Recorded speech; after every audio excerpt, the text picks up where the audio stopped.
पाकर साहब, सबसे पहले तो ये बताएं कि इस वक्त इस्लामाबाद में क्या सिफारती सरगर्मियां जारी हैं ईरान को मुज़ाकरात के अगले राउंड के लिए राजी करने के हवाले से? सुजैन, इस तरह के बैक चैनल पे जितनी भी एक्टिविटीज हैं, कुछ तो पब्लिकली अनाउंस की जाती हैं, कुछ नहीं की जाती हैं। आपने देखा होगा कि जो फॉरेन मिनिस्टर है हमारे, उन्होंने टर्किश फॉरेन मिनिस्टर के साथ भी आज बात की, ब्रिटिश हाई कमिश्नर से भी मिले। एक अनाउंसमेंट आई थी दिन को कि प्राइम मिनिस्टर ने ईरानियन एम्बेसडर से मुलाकात की, अगरचे ये मुलाकात कल हुई थी।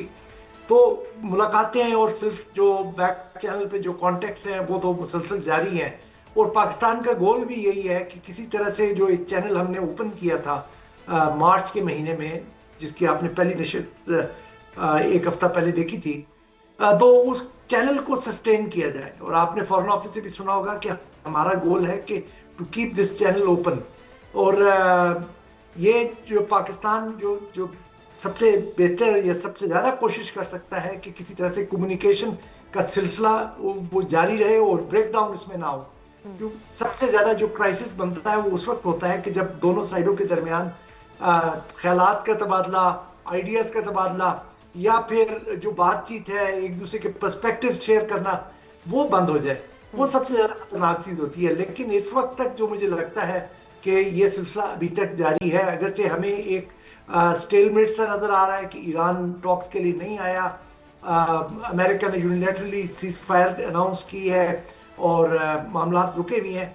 बहरहाल जो सबसे इस वक्त प्रॉमिसिंग बात मुझे नजर आ रही है वो ये है कि शायद अगले 48 से 72 घंटों के दरमियान कोई रास्ता निकल आए अगली मुलाकात के लिए। मैं अभी भी कुछ लोगों से मिल के आया हूं, तो ये आपने हमें बड़ी अहम खबर दी है। अच्छा, आज जो वज़ीर आज़म शहबाज शरीफ साहब की ईरानी सफ़ीर से मुलाकात हुई है, उस हवाले से क्या खबरें हैं आपके पास, क्या इतलात हैं कि उसमें ईरान ने पाकिस्तान को क्या मैसेज दिया है? असल में ये थोड़ी सी कंफ्यूजन इस वजह से अराइज हुई है कि स्टेटमेंट आज रिलीज की गई है, मुलाकात ये कल हुई थी। क्योंकि मेरी ईरानियन एम्बेसी के लोगों से भी मैंने चेक किया, ये मुलाकात कल हुई थी। लिहाजा जब टाइमिंग का वो फर्क हो तो सारा कॉन्टेक्स्ट बदल जाता है। जिसमें कि स्टेटमेंट आई और शायद उसमें गलती से तारीख भी कि ये मुलाकात 22 तारीख हुई है डाली गई है। तो ये मुलाकात जो मेरी इतला के मुताबिक कल सीज फायर की एक्सपायरी से पहले हुई थी, तो इसके कॉन्टेक्स्ट टोटली डिफरेंट होगा। लेकिन यह है कि जो पाकिस्तान ने जो आज स्टेटमेंट इशू की, इसका मकसद जो है, और उसने आपने देखा पाकिस्तान ने कोई तफसील उसमें नहीं दी, सिर्फ ये बताया कि ईरानी एम्बेसडर प्राइम मिनिस्टर से मिले। वो यही था कि जो मैंने आपको शुरू में बात की कि जी ये जो डिप्लोमेटिक चैनल है वो एक्टिव है, वो रुका नहीं है। एक ये आपने उन्होंने इंप्रेशन देने की कोशिश की है और मेरे ख्याल में उसमें कोई चीज गलत भी नहीं है।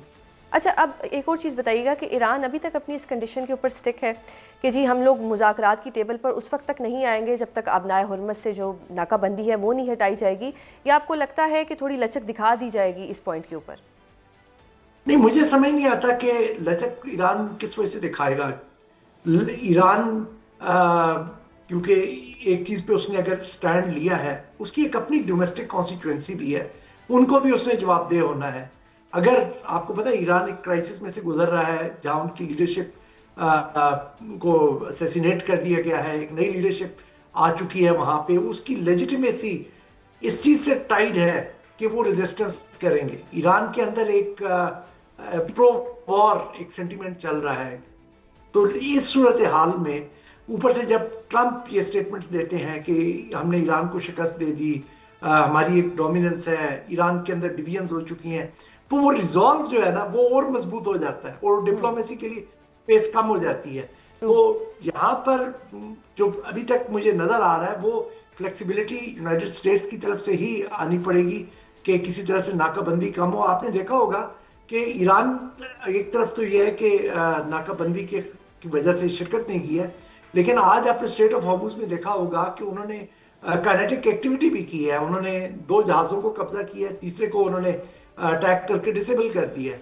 तो ये उसका मतलब है कि ईरान जो है कैपिचुलेट नहीं कर रहा है इस प्रेशर में भी, बल्कि ईरान जो है उसके अंदर अपने आप को मजीद असर्ट कर रहा है कि नहीं जी आपको मेरी बात माननी जो यूएस है उसका तो ये स्टांस है ना कि हम नाकाबंदी तब खत्म करेंगे जब आप मुज़ाकरात की टेबल पर आएंगे। उनका एक अपना स्टांस है, ईरान का अपना स्टांस है। आप ये ब्रेक थ्रू कैसे होगा? नाकाबंदी शुरू कब हुई थी?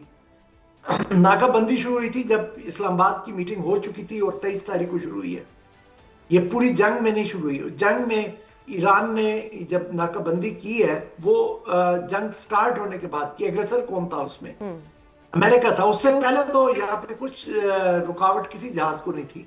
तो लिहाजा ये जो ओनस है इस चीज का वो अमेरिका के ऊपर ही है कि उसने ये नाकाबंदी खत्म करे। उसने नाकाबंदी की, उसने ईरान के 2 जहाज काबू किए। अब उसके बदले में 3 जहाज ये काबू कर चुके हैं। जो अमेरिकन स्ट्रेटेजी है, आपको मैं थोड़ा सा मतलब आसान आपके मतलब जो व्यूअर्स हैं उनको समझा दूं कि अमेरिका के प्रेसिडेंट के सामने 3 ऑप्शंस थे कल। एक तो ये था कि वो एस्केलेट करे, दोबारा से हमले करे, जिसके बाद लाजमी था कि ईरान रिटेलिएट करेगा। उसने विल भी दिखाई है, कैपेसिटी भी दिखाई है। दूसरा ये था कि जैसे उसने अनाउंस किया था कि वांस को मैं भेजूंगा इस्लामाबाद, वो भेजता तो एम्बेरसमेंट होती। तीसरा ये था कि यूनिलैटरली सीज़फायर को अनाउंस करे, तो उसके बाद ज्यादा ऑप्शंस नहीं थे ट्रंप के पास। ट्रंप साहब ढूंढ रहे हैं कुछ सिल्वर बुलेट के ये मसला हल हो जाए। बहरहाल अल्टीमेटली ये रह गया। अब इसमें भी उन्होंने अपना फायदा ये ढूंढा कि उन्होंने कहा कि हम अगर हम यहाँ पे इकोनॉमिक ब्लॉकेट रखेंगे तो हम अपनी कॉन्स्टिट्यूएंसीज को ये बता सकेंगे कि जी हमने नहीं शिकस्त खाई, हम नहीं सरेंडर किया यहाँ पर, या हम ईरान की डिक्टेशन के आगे हमने सरेंडर नहीं किया। और साथ साथ ईरान की इकोनॉमिक स्ट्रेंगुलेशन भी होगी और जो काइनेटिक ऑप्शन है वो भी टेबल पे रहेगा कि जब भी हम ईरान पर दोबारा अटैक करना चाहें, 2 जो है उनके स्ट्राइक ग्रुप जो है वो समुद्र में वहां मौजूद है। तीसरा मेरे 3 से 5 दिन के अंदर वहां पहुंच रहा है। तो एक उन्होंने पूरा अपना अरेंजमेंट रखा हुआ है कि ईरान पे दोबारा से काइनेटिक अटैक कर सके। और साथ आपने अगर नोटिस करें जो एयर ट्रैफिक की ट्रैकिंग करते हैं तो एक मुसलसल एक ब्रिज जारी है जो इनके आपके जो एयरक्राफ्ट होते हैं जो लॉजिस्टिक्स कैरी करते हैं, जैसे C-17 में आ रहा है, वो सामान लेके आ रहे हैं मिडिल ईस्ट में। तो ईरान का यहाँ पे एक तरफ तो ये है कि वो अपना हुर्मुज़ की जो उन्होंने ब्लॉकेड कर रखा है वो एक मसला है। दूसरे उनको ये खदशा है कि जी हम बातचीत में आएंगे तो फिर से अटैक कर देंगे, जैसे लास्ट 2 उनके राउंड्स में हुआ।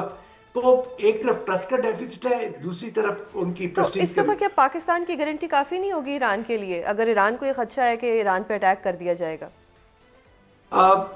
जब जो मेरी बात ईरानियन कुछ लोगों से हुई है तेहरान में, तो वो कहते हैं कि ईरान को पाकिस्तान ने ये सजेशन दी थी चंद दिन पहले कि जी आप स्ट्रेट ऑफ हॉर्मुज़ खोल दें। जो आपने देखा एक ट्वीट भी आई थी ईरान के फॉरेन मिनिस्टर से कि इट्स ओपन। उसके बाद क्विड प्रो को इनको सेंस दिया गया, और मतलब ये पाकिस्तानी साइड ही बता सकती है।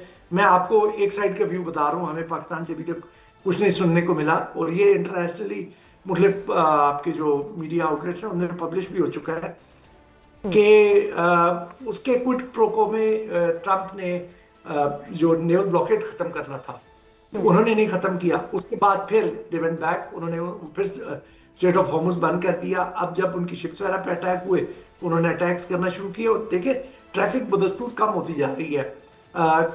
जो कल जो दिन गुजरा है उसमें 7 जहाज गुजरे थे।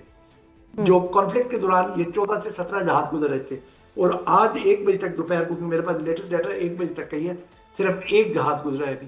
तो इसका इम्पैक्ट सिर्फ ईरान पे नहीं पड़ेगा, इसका इम्पैक्ट पूरी दुनिया पर पड़ेगा। अमेरिका की अपनी जो मिलिट्री प्रिपेयर्डनेस है, अगर ये प्रोलॉन्ग होता है नेवल ब्लॉकेट, वो भी नीचे जाएगी, एक इकोनॉमिक इम्पैक्ट आएगा, ईरान भी सफर करेगा। इट्स नॉट लाइक के ये सिर्फ अमेरिका या वेस्ट सफर करेगा। ईरान ने थोड़ी सी पेशबंदी की हुई है, उन्होंने काफी एक्स्ट्रा जो है अपना तेल पंप आउट करके चाइना पहुंचा दिया है। के लिए एक बड़ा सिंपल सोल्यूशन था, क्योंकि उनके 90% तेल के कंज्यूमर चाइना है, तो उन्होंने तकरीबन 190 मिलियन बैरल्स तेल, कुछ 170 मिलियन कहते हैं, कुछ 190 कहते हैं, बैरल्स समवेयर बिटवीन, इन्होंने तेल एक्स्ट्रा पंप आउट करके पहले से ही जो एरिया ब्लॉकेड हुआ उससे। बहुत शुक्रिया बाकिर साहिब प्रोग्राम में अपना कीमती वक्त देने के लिए।